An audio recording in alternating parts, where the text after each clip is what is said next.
wanna get away, but I could use some company. If you're alone like me, we could go on a trip. Girl, I wanna see that. Hi everyone, welcome to the Charge Room Show. I am Ilyasa Simpson. I am aka Minister Charge, aka Coach Illy, and tonight is Wednesday, and every Wednesday night we have women topics talking about women and women talking about women. But normally I have just me, and every once in a while I have some guests. And so tonight we have a special topic that I thought was very touching because women and men, again, I talk about a lot of relationships.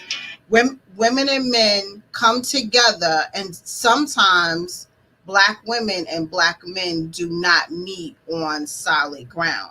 So the question tonight was, are Black men tired of Black women? And when I saw this particular clip, it made me just go, let's talk about that, because that's something that a few people come up in topics all around the country and really all around the world. Are Black men really tired of Black women? Or is the real question, Black man, can you handle Black women? Are you mature enough to handle a Black woman? Are you insecure with handling a Black woman? Because sometimes what happens, people who are not mentally mature enough, spiritually mature enough to show up for themselves, and then they'll disqualify another person to make themselves feel better, to justify their reasoning for not taking on the challenge of being comfortable with the person involved. So I want you to share this topic tonight, because I know this is a topic that's going to touch many. So with that being said, I'm going to play a clip, and I want everyone to pay attention, hear what they have to say. Don't judge by first cover. Hear the whole entire thing, and then we're going to come back and talk about it. Okay? So again, I'm going to show a clip. The show tonight, we're going to comment on the clip. We're going to give our expressions, our opinions, our thoughts, and we're going to talk about it. So again, it's all about conversation, our experiences, and just sharing them, and then learning from each other and situations that may arise. So here. I see you, boy. You see me, boy. I see what you doing. That's a real woman right there, dog. Man, shut up, bro. You just met her. So? Bro. Okay, so tell me why she real. Why she the real? Well, first, she ain't Black. And Hold on, wait.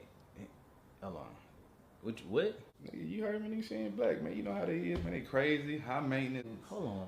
Wait. So you telling me the only reason why you with her right now because she's not Black? Yeah, that's exactly what I'm saying. I ain't got time to deal with them, fam. Like, they ain't good for nothing but sex. And half of them ain't even good at that, so what's the point, man? So you just gonna just throw all Black women away? Nah, they throw themselves away. Yeah, I thought that's what you gonna say. Excuse me, Justin. How you doing? Y'all about to roll. Come on, y'all about to roll. What happened? Man, we ain't going nowhere. Are you acting like you they protector or something, man? Why are you getting all hype for it? What Now, I ain't say nothing about you, bruh. Oh, my bad. But you said something about my mama, my sister, my nieces, the females I know. Bro, you got a mama and two sisters. Oh, And you got 2 daughters. Hey, bro, don't keep my daughters out of this, dog. Dean, relax. Nah, he cool.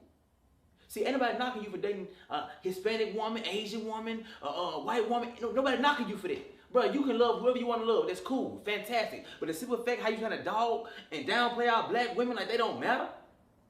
Y'all quick to say they crazy or they loud, but nobody ever talks about the reason why they liked it. I mean, y'all act like she's a black woman, she was born like that. No. Maybe it's the fact that how black men abuse and ridicule. They treat them like they less than nothing. You treat them like they not good enough. You dog them out. You do all these things, then they start to get the issues based off the things that we did. Now we gonna lead them like that, call them crazy. Then you say they loud. Maybe they loud because we don't listen to them. Maybe because we don't see them. Maybe that's why they loud. But it's amazing how y'all think, G. But these are the same women who birthed you. You alive because of black woman. But y'all run around acting like, oh, everybody in this world is better than them, though. They nothing, right? Only good for sex, and only half of them know how to do that, right? Right? It's funny, if that's the same way, the dudes gonna look at your daughter. Hey, fam, I told you to keep my daughter's name out your mouth. What? Dean, let go. Chill.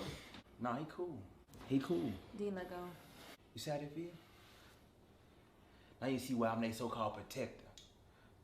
Because if as black men, if we don't cherish and protect our women, who will?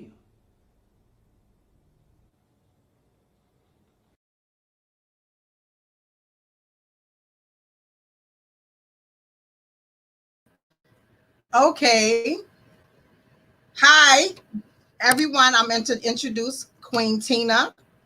Queen Tina is here tonight on behalf of women, black women, and we're going to discuss a black woman's view on the video clip that we just saw. So, Tina, you heard the clip, and I just wanted to get your insight of what you saw and how did it make you feel?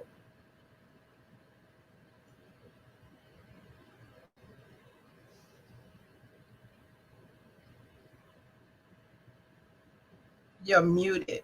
Hold on.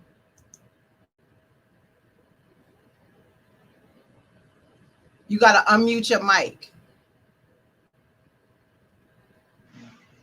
Can you hear me now? Okay. Okay. Yes. I thought that my Bluetooth was on, but I don't know what's going on. But you can hear me? Yes. Okay.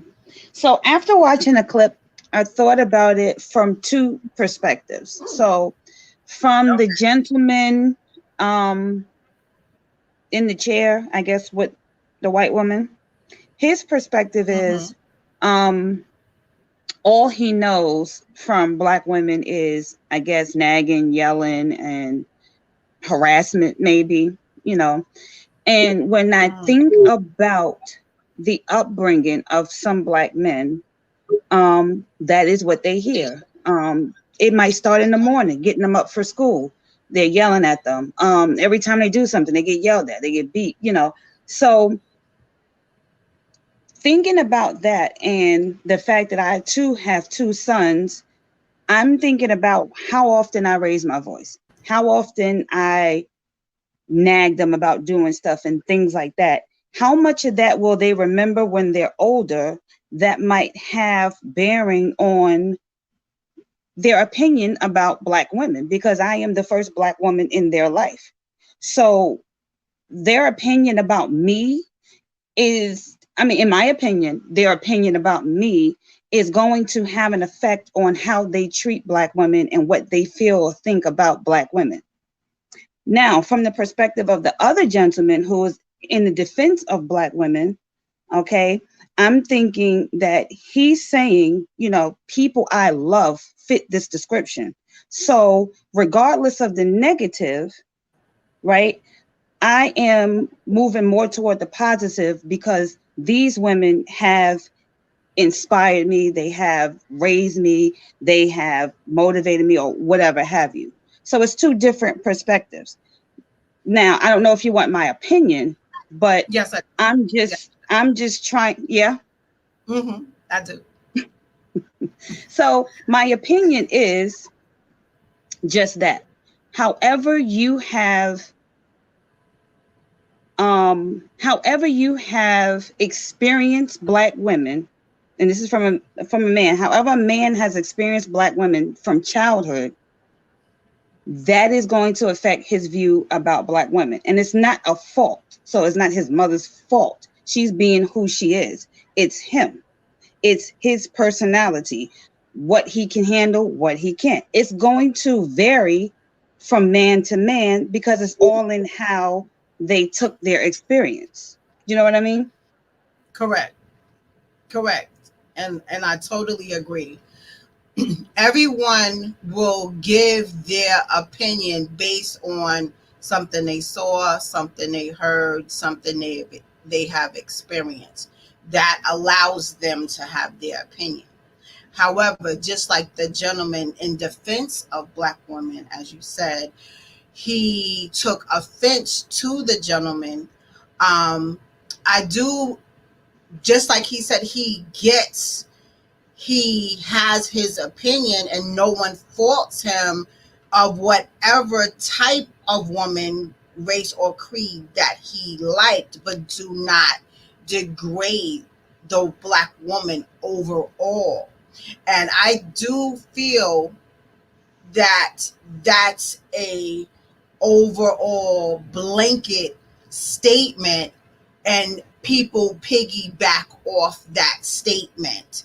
So when someone thinks of a black woman, they may, just like how the gentleman said, they're crazy, they're high maintenance, they throw themselves away, and they, from their experience, they get talked down. But at the same time, what did you do to help her? You just talked about her. What? Because if you could, I always have a motto: if you can talk about someone, you can help someone. Right. And what a lot of people do is they like to run their mouths and they like to talk. And some people just like to hear themselves talk. So when they're talking, it makes them feel good. When people put other people down, it makes them feel good because they're in a low place. So when, as they say, misery loves company, right? So if you as a man and you see someone that you like, and maybe you were too fearful to approach her, to ask her out, to get to know her, that's you. That's your insecurities, right? Or maybe, just like how you use the example on how your mother raised you as a child. And I have a good example. One time I had a niece to stay with me, and I asked her, because I had to run an errand in the morning, to wake up my son. So just so happened on my way back into the house, I heard her attempting to wake up my son. So when she was calling my son, she kept saying, get the F up, get the F up, yelling at the top of her lungs. And my son was right 6 feet away from her in his room. So I ran upstairs in a hurry because I was like, well, it has to be something wrong. So I said, are you okay? What's going on? She said, nice and humbly, you asked me to wake him up. And I was so mortified. And I said, is that how your mother woke you up? And she said, yeah. So it's like, I said, hey, like, do you ever hear me wake up my son that way? And she said, no. And I let her know that there's a difference in how you speak to people. There's a difference of tone to speak someone in a caring fashion versus a harsh fashion in either way, both in a black household, it could have been from love. Whether you was getting cussed out to do what you had to do, or you was spoken to in a nice, humble tone, it was still based on love. And someone on the outside looking in will look like they're abusive because of their tone. But you're not. It's just the culture of how your environment shaped you. So everyone is different in that sense. So yes, it's a case by case basis, but black women are, again, on a blanket, are labeled derogatory words based on someone else's experience or for someone else's experience. So again, it's like a generational curse, and it's passed down from generation to generation. So instead of someone saying, well, let me really look to see if this theory that they're saying of black women is this, let me see that. And some people ward off black women to be so damaging that they're even scared to even try. Mm-hmm. And then there's the people that just do nothing. You know, there's just people in the world that do absolutely nothing. But right now, I have a gentleman that's gonna come on to give his viewpoint, and then we're gonna all mash it all together.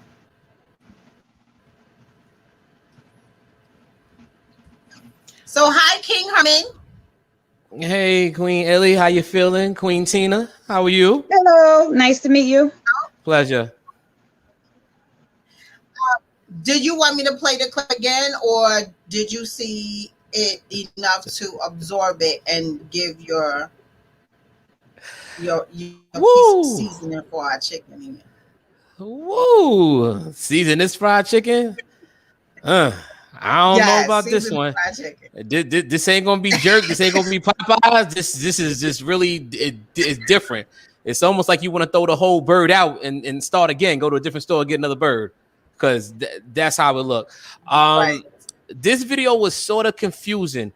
I heard where the guy was coming from when he was trying to say, you know, yes, the black females are labeled, but then at the same time, it was just like this guy forgot that once you mix with somebody else, your daughter still falls underneath black. Your mother still falls underneath that category as well, and your sisters. And it's more or less a stereotype that really a lot of times isn't proven. You may have one black female that's crazy or out there like that, but everybody else, that's not them. Now, if you piss them off, right, you're on your own. But there are others that, you know, and I think we're in society now where we don't get to know the person no more. We go by what we heard. We go by who you used to deal with. And then we make assumptions based on that. And we have no true knowledge. And then when we lose it and we see somebody else with them, that's when we start hating, the extra hate. Like, yo, you know, she a bird, right? You know, yo, she a hoe, right? And I'm like, well, what does that mean? You know, because as you get older, if you look at it, there are some people that used to have that lifestyle, but now they're changed. And then they find somebody and then they're taken care of, and you still struggling, but you point the finger and you got three pointing back at you. So that was that. But if we talk about the video, it just upsets me, because there's no way you could fix your mouth to say I married somebody because she's not black. That is the most ignorant thing I ever heard in my life. Just ignorant, you know, because but a lot of times I think a lot of men don't want real women. They want Barbie dolls. I can just play with you. You go over there. I'm gonna go hang out with the boys. If I need you, I'll come back and I'll get you. And it's been vice versa now too. You know, and it's just a lot of, I call it a lot of extra static. They're not adjusting the focus on their TV. You know, because if you're looking for something, and you know, I'll take it spiritual for a second. He that finds a wife finds a good thing. You know, when you find somebody solid, you know. And however they come, that's how they come. But beauty is always in the eye of the beholder. And so a lot of times it also comes to what people are listening to too. You know, if you're black and you're beautiful, but nobody told you that, and then you're around a bunch of people and they're just telling you, oh yeah, you know, light skin is in, and you're seeing a lot of the images on TV, you think you're not beautiful. But in actuality, when you come into your own, and I tell a lot of my female students this, your beauty is going to come. Don't rush it. And then when it comes, watch out, because the phone's going to be off the hook. It's going to be them calling you. They're going to try to talk to you and everything else. So that was my little seasoning I like to throw in the pot. Well, I always, you know, it's always a pleasure of your seasoning because you flavor it so nicely. So Queen Tina and I were speaking of the same thing, and all three of us, you know, pretty much came to through the same path and direction that, you know, from your environment is what shapes you, what you see, what you hear, what you experience. It's up to you to stand up and not take the ignorant route to say, well, let me, you know, Boo Boo told me that black women are crazy, so I don't want to experience crazy, so let me try another color. And, you know, Foo around the corner said that black women, you know, all they do is they just high maintenance, so I'm not even going to mess with that. Let me try another color. And if people stop listening to people and just take on their own stand up, the world will be so different. Everything is such follow the leader. Let me do the copycat syndrome. Let me, you know, duplicate this process in a negative way, which doesn't benefit anybody on the playing field. So it's like, does anyone think anymore? That's the question I have today. Does anyone think of themselves anymore? You know, or is it about everybody else? Is it about everyone going through the in crowd? What's it? What's you know on the table today? Who's But you know what? But you know what? You bring that up, and I talk a lot about this. I think that your own thoughts are being diminished by social media, and just this time in general, it's like the time that we're in, not everybody, but like with this cancel culture, oh, if you don't think like I think, you're canceled, we're not messing with you no more, or, you know, like, and then if you don't get that validation, some people will just not speak anymore. You know, I don't want to give my opinion anymore because I don't want to be canceled. I don't want everybody to think of me as an outcast. I don't want to be ostracized or whatever. Not too many people are real confident in themselves to say, all right, you don't agree with me, I don't agree with you, I don't care, you know. So I think that society is making it worse on Absolutely.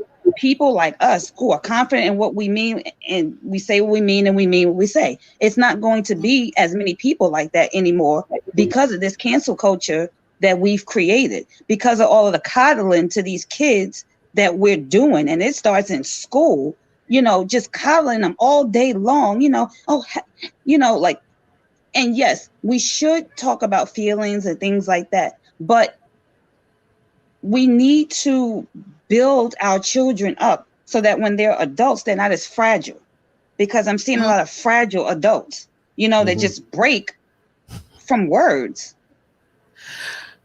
And Queen Tina, I definitely agree with you. And what you just said is so true. If we think about it, I told somebody, I said, it feels like society has made it okay to complain and you get a pass.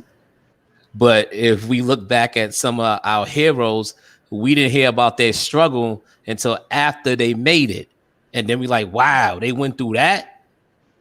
And you look at the end result. So everybody wants the glamour, but nobody wants to go through the grit.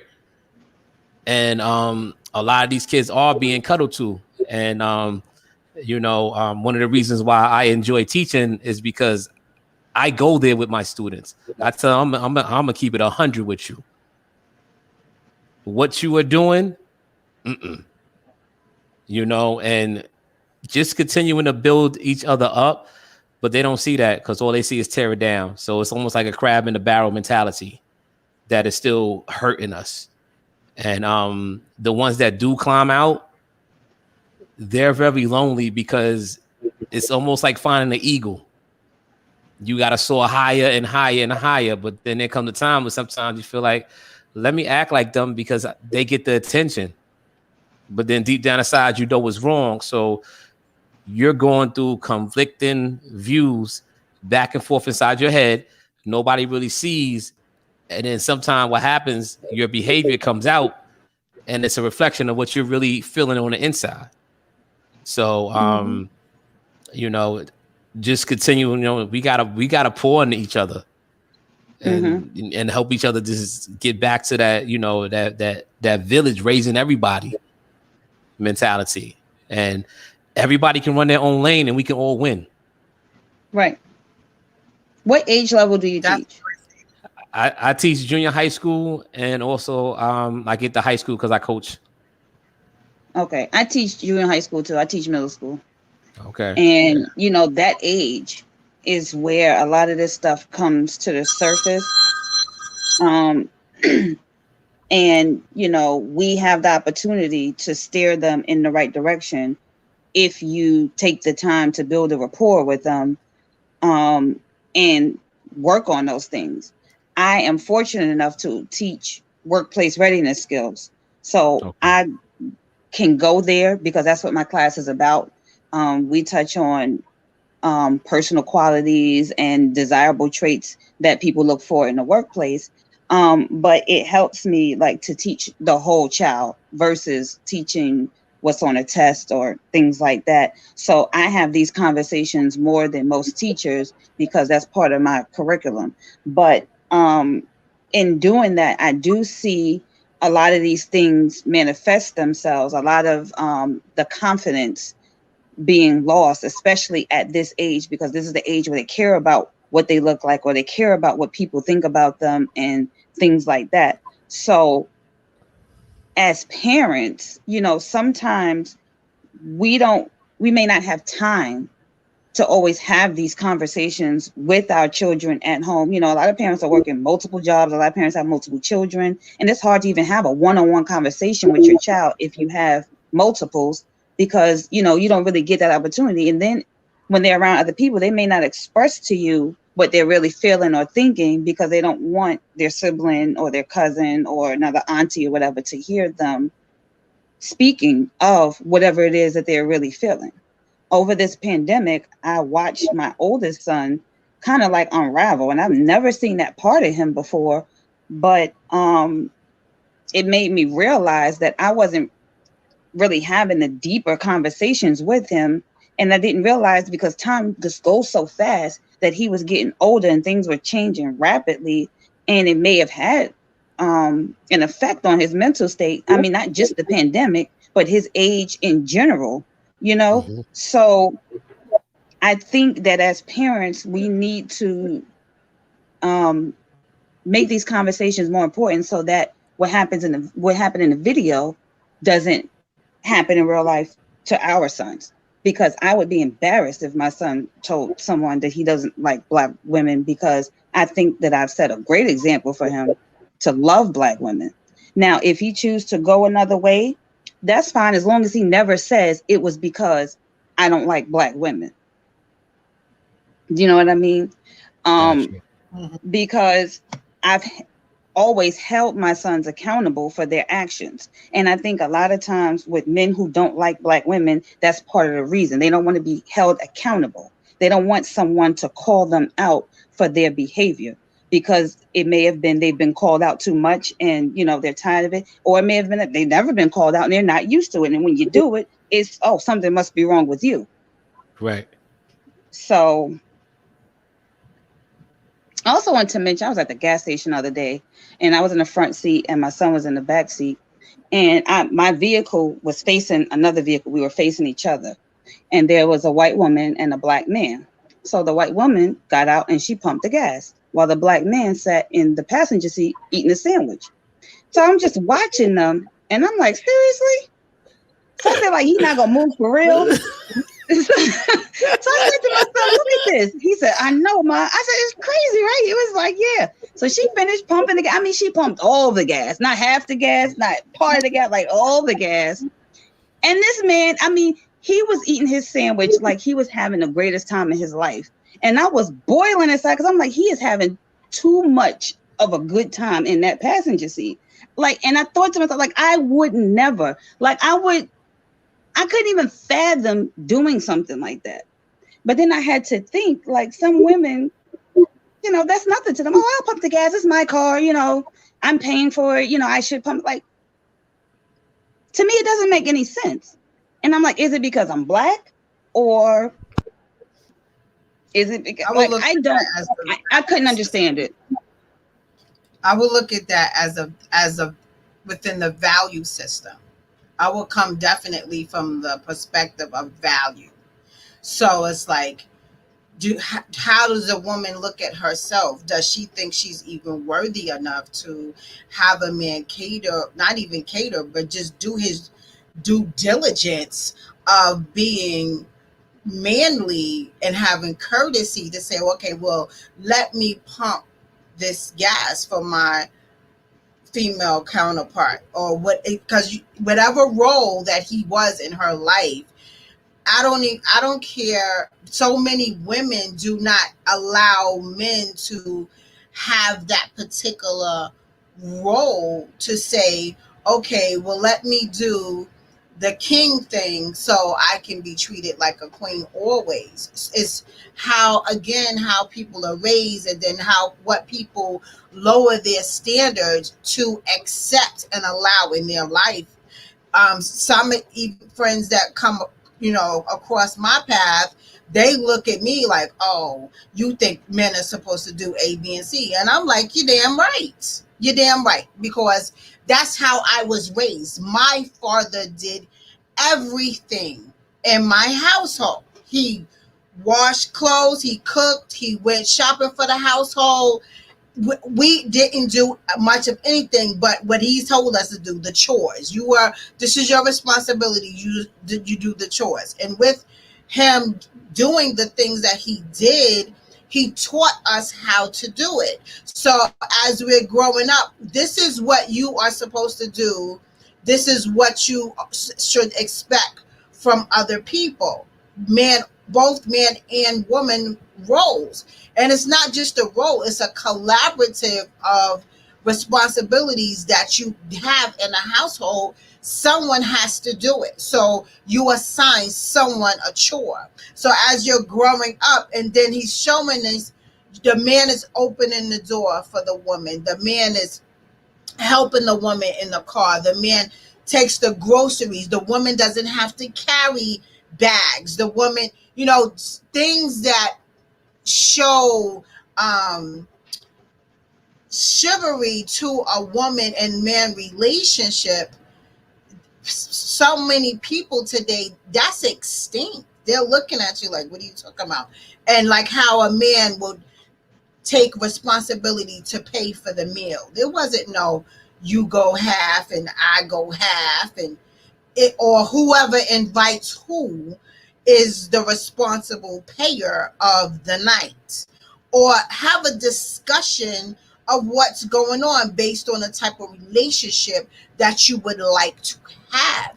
But before all of that, the man's normally the man's responsibility is to take charge and lead so the woman can follow.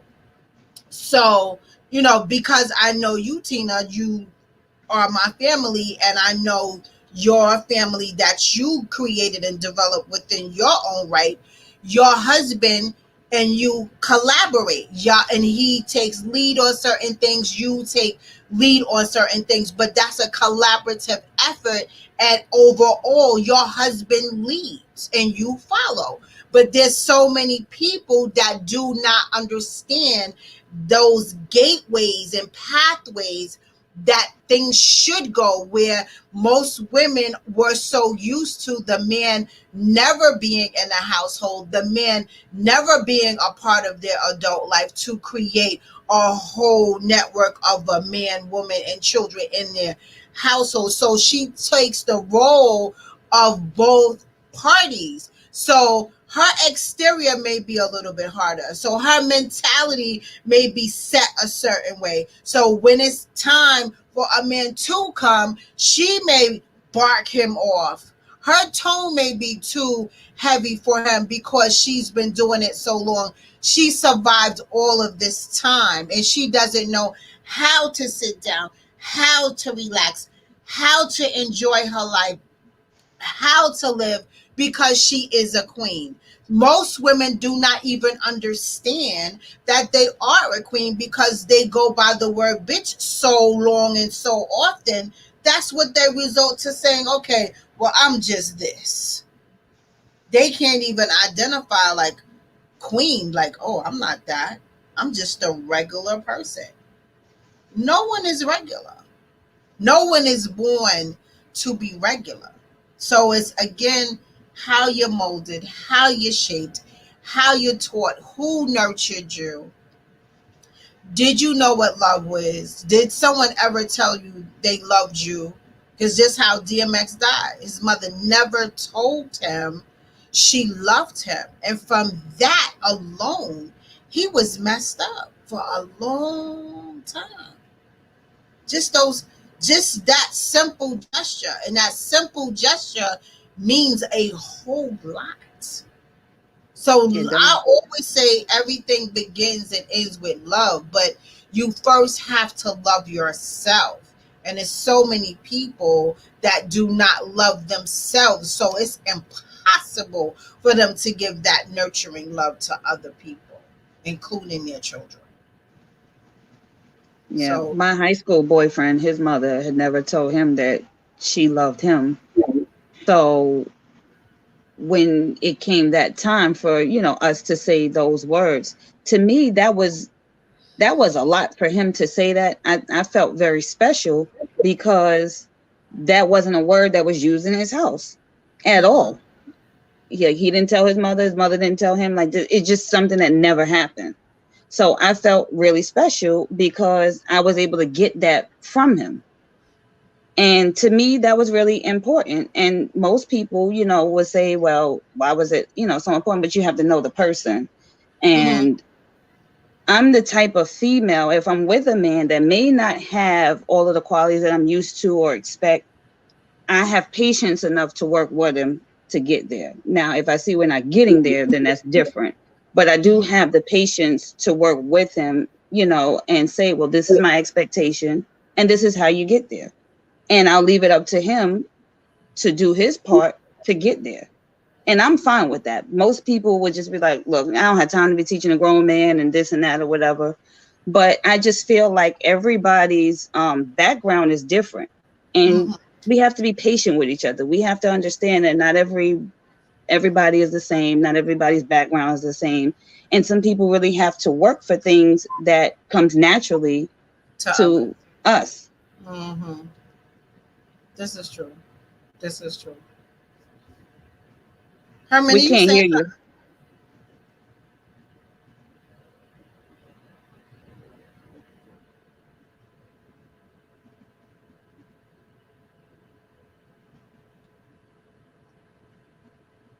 Are you muted?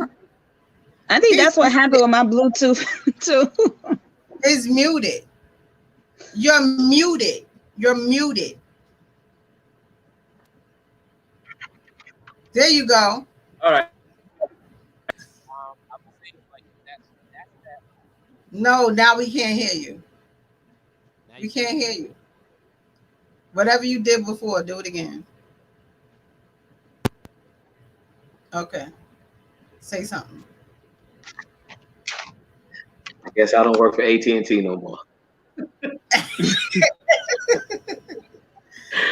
But what I was saying is, that's the understanding that between two people, I think is not happening because there's expectations. And if you just leave it at expectations instead of saying, well, this is what I was expecting, but this is where I'm at. And then vice versa. And y'all give to each other, and then y'all keep it between y'all, you have a chance to grow. But once you let the outside influence, or you never change your expectations and you say, I need you to hit this. If you don't hit this, I'm gone. Sometimes you can miss your opportunity, I call it. Right. By not having patience. But I have a question for both of you. So Okay. being that we, identify that again, it comes from environment, and how you're shaped, how you're nurtured, how you're loved. What advice could you give to a person who may be here and they want to change but don't know how? What's a good start place for them that they can take time out to give themselves permission to have patience with themselves and others to achieve whatever they're trying to reach in their heart and with their relationship? What advice could you give them? To be honest with you, I got into like self-help books, I would say about 10 years ago, because I feel like a lot of times you need a different perspective. And that perspective shouldn't really come from your friends, because your friends are more than likely like you a little bit. Your family members may not be as critical as you need them to be. Um, I don't know. I think you should look to a third party, because they may bring up things that you had never even thought about. And in going through self reflection, I feel like that's what it takes sometimes. I did it more for my career than on a personal level. But in doing that, it helped me on a personal level as well, because it taught me a lot of things that I needed to have in a workplace that would also benefit me in my personal life. Do you understand what I'm saying? So I think that's a great starting point. It's self-reflection. It's getting to know yourself and being honest with your strengths and your weaknesses. Because a Okay. lot of people aren't honest with those things. And that's the first step. Like, you really have to be honest and take accountability to the part that you play, or the role that you play in your decision making, or things that happen in your life, because you do have a role in them. Okay. Brother Herman, what advice would you give to someone? I think you have something on in your phone. Something is repeating, is giving some feedback. Hold up. A little better? That's better. Okay. All right. Repeating. I guess that's what I was about to do. But Queen Tina is right, Coach Illy. It starts with one, putting down where you are. And when you put down where you are, that is your self-reflection, and you have to come on hard, and you have to be honest. Next, you start with where you're trying to get to. You got to put down a goal. Then after that, what are going to be your steps to get there? If you do know them, find them. If you don't know them, that third party that she talked about, you are searching for that. And at the end of the day, what does that look like to you? A lot of times people don't realize, but we think in pictures. So it's almost like a dream board. Put that up, and put a note down also that this is not an overnight trip. It's definitely This is a journey, and each time put down your growth. I think we don't celebrate enough the accomplishments that we do. We always looking at what we don't have. What did you accomplish? I totally agree. And I remember on my journey in the workplace, I was having a conversation with one of my managers, and we was talking about how great I was with problem solving. Like that's just one of my strong points. I'm a great problem solver. And he said, but when you solve problems, you do it with a sledgehammer. And I said, what do you mean? He said, like you just everything like boom, boom, boom, boom, boom. He said that's not always necessary. You have to learn how to have a lighter touch. Everything doesn't need to be hit with a sledgehammer. Mhm. And I had to stop and think about what he was saying, because I was like that. Like that's just my personality is just aggressive in nature. So if I attack something, I'm going to attack it from an aggressive standpoint. And so what he was trying to tell me was, yeah, it's great to be a problem solver, because I mean, nobody wants problems lingering around, but it's how you attack the problem. And I also learned how to attack a problem without attacking people at the same time. That's a good So point. that's just one example that I distinctly remember on my own personal journey. And that has helped me with my relationships as well. Like if there's a problem or conflict between me and another person, I know exactly how to attack that problem without attacking a person, so that me and the person is cool after all is said and done. And I think that is something that people miss. They go straight to the name calling, they go straight to exposing and things like that. And again, that's coming from society, that's coming from the internet, you being able to expose people very quickly, So it's just little things like that that you can learn about yourself, that a third party can help you with developing those skills. You know what I mean? Correct. I do that a lot with my clients. Most of them come from a substance abuse background. They do things a lot of sloppy. They always have a scheme going on, and it's always a scam. So when they come to me, they got this story that they prepared, and and soon as they get to word number 3, and I go, okay, hold on, because I heard this story before. And then they break down and, Miss Simpson, it wasn't me. And I'm going to give y'all an example. I had a person in an apartment, and he would steal people's UPS packages, right? And I said to him, okay, I received a phone call today, because a lot of people do not like confrontation. And again, I'm a problem solver as well, but I do it, I always say, the back doorway. I'm coming for the juggler, but I'm coming the back doorway. So I come with a smile, I come with jokes, I ask questions in a funny way, and I create this big animated scene. So when the sledgehammer comes, they don't see it coming. So I'm like, hey, I got a phone call today. He was like, what's going on, Miss Simpson?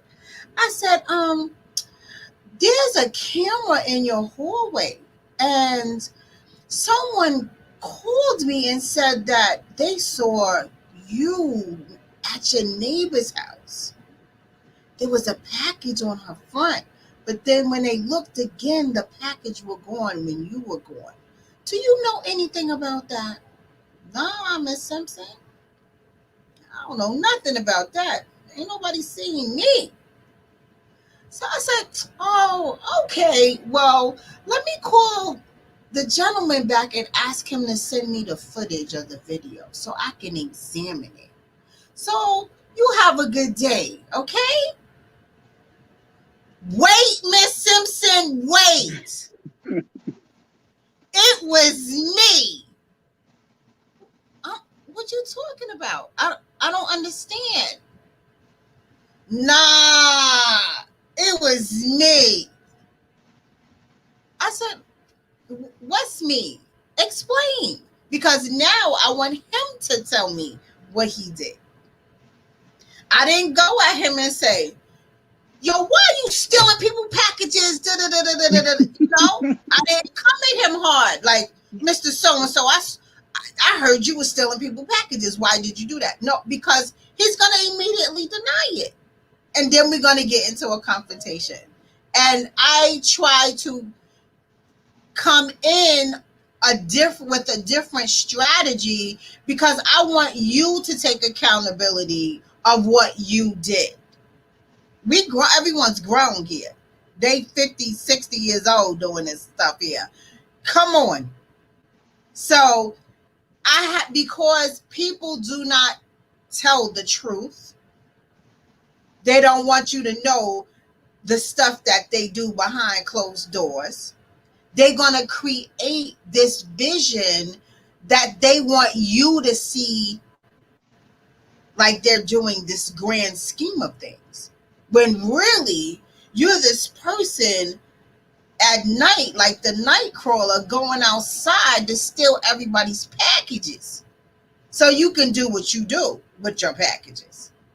So people on a whole, they will,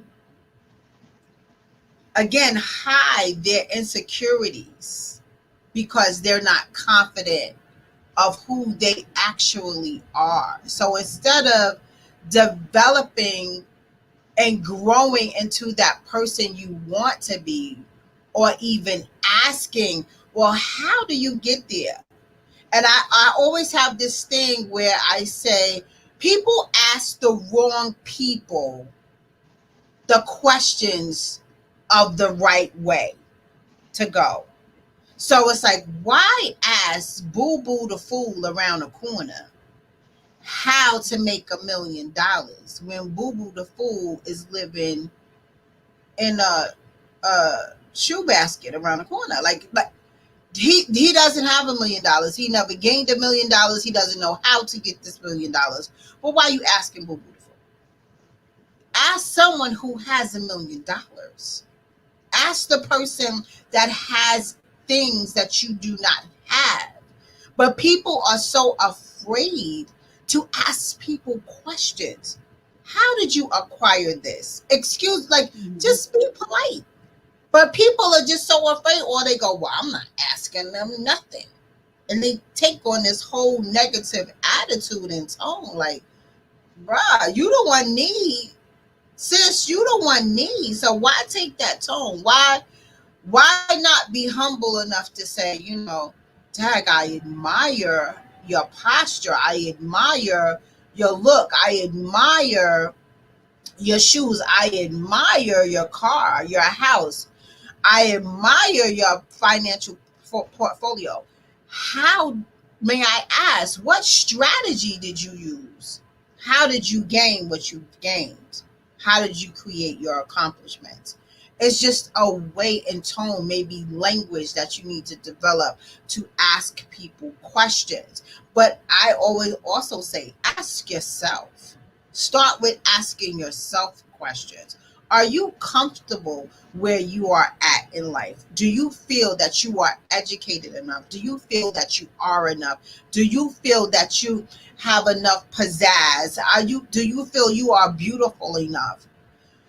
Because most people, they have a complex about themselves because they may think they are not enough. Because someone told them so. You're not beautiful because someone told them they were ugly. Someone told them they look horrible. Your body shape is not the correct size. Someone told them that and they took it, digested it, and never regurgitated it. They didn't say, I'm sorry, you must have the wrong person. I'm sorry. You may have a no, but there is a yes for me somewhere. And I'm going to not stop until I get my yes. So most times you get 100 no's, but there's a yes out there for you. And you don't know it because you don't want to hear no more than 1, 2 times. People quit. So just like how you said, there's adult fragile people out here. So many people don't even want to be committed to complete anything. There's so many people out here that are incomplete, undecisive, can't get it together, unorganized, and they're good with that. But they also look at the next person and say, well, dang, I look better than her. How did she get that? I do this better than him. How did they get that? But did you look at yourself, though? Do you look at the piece that you don't want to be honest about? Do you look at the piece where you're not committed to? Did you look at the piece where you didn't want to go the longer mile because it was needed? People do what they desire most times. They don't do what's necessary. It's that necessary piece. Getting up 4 o'clock in the morning, not 8, not 9. There's people that get up 4 o'clock in the afternoon and just get started. I'm sorry. My day is done at 12 o'clock. But there's so many people like that. And then they wonder why they are where they are. How come I can't get this? Well, what time you get up? You know, the banks close at 3, 4 o'clock. Stock market close between 12:30 and 1. Like, you want to make money? Know what times the stock markets open up around the world. Let's make some money. But you sleeping.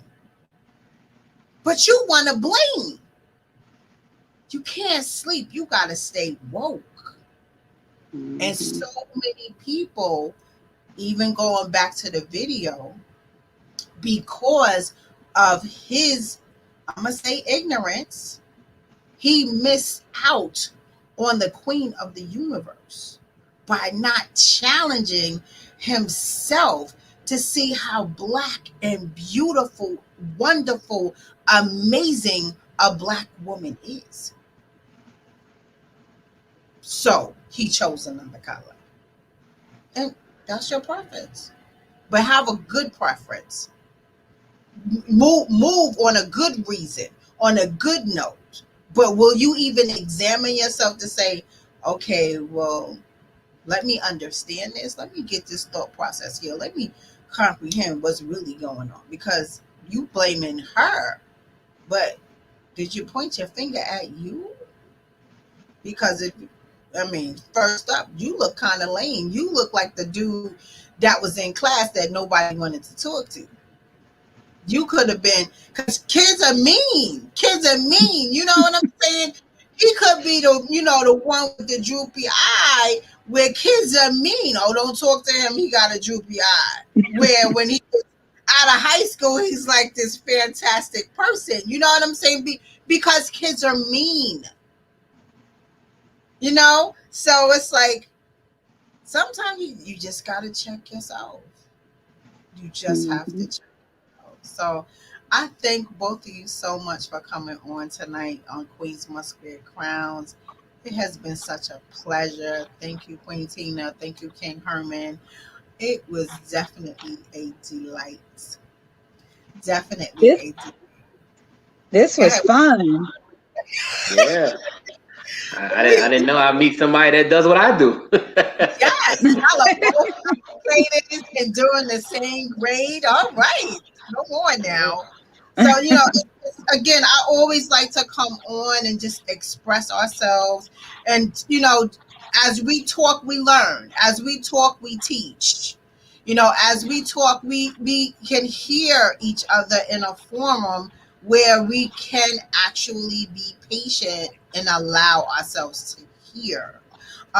So I like to have these platforms every single week, because every week people inbox me on different topics and different thoughts that they have, and even people that I didn't even think were watching me, they really watch us. So like, I'm excited about it, and just to take time out, because I just feel this is my ministry, and being a part of ministry, you ought to serve the people. So I'm here to serve the people and give the people what God places on my heart that they should hear at the moment.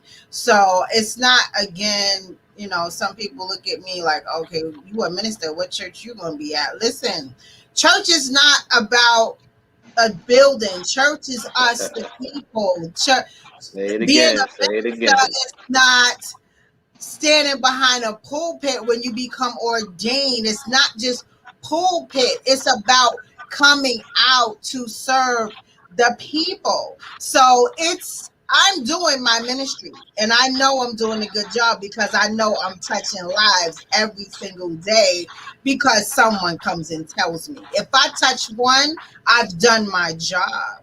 So I am Minister Charge, and I'm going to continue to do my job to serve the people by way of what God places on my heart. So yes, this charge room is definitely an inspiration to me. So I get inspired every single day. I wake up, I have an opportunity, but it's just the opportunity that God pours into me that I can pour into others. So that's what the charge room is all about. And any topic that comes, I'm going to share it. Any topic someone asks me, I try my best to share it, and I try to get other people's viewpoints so we can hear it. Why? Because we're regular people. We're not these super name brand person people that to celebrities walking around town that nobody can touch. No, we are people with neighbors and friends and family and cousin, and everyone's family, they have a situation. So whether we talk about it ourselves or talk about our family, we all can write stories on our experiences, our just period. So I believe in sharing. Some people say, oh, you tell all your business. Yes, I do, because maybe I can help somebody. Maybe somebody, because somebody broke my heart, and there's so many women out there with their heart broken, and they think they in it by themselves. Baby, you are not by yourself, because things happen to so many people all at the same time. Same situation, different characters.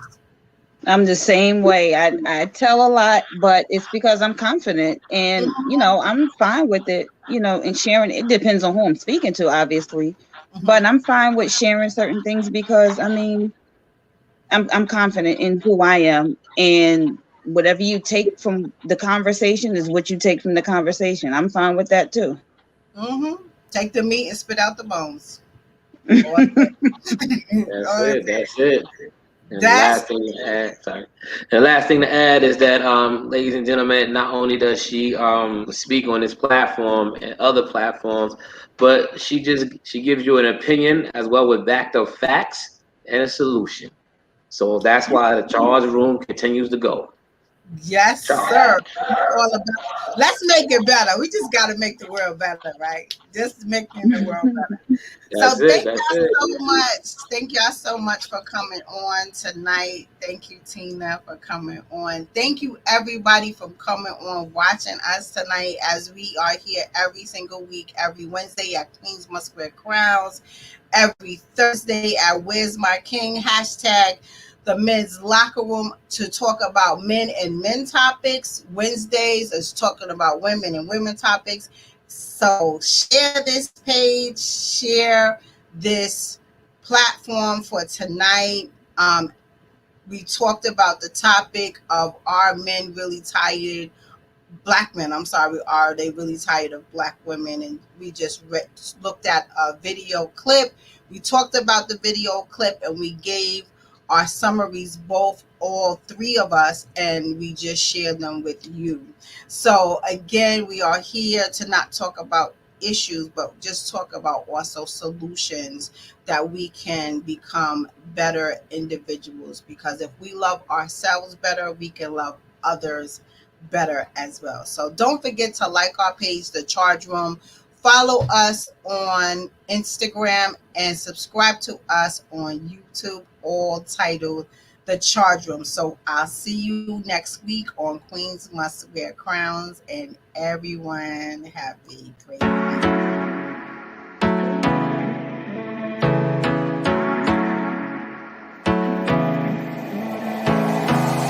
I wanna get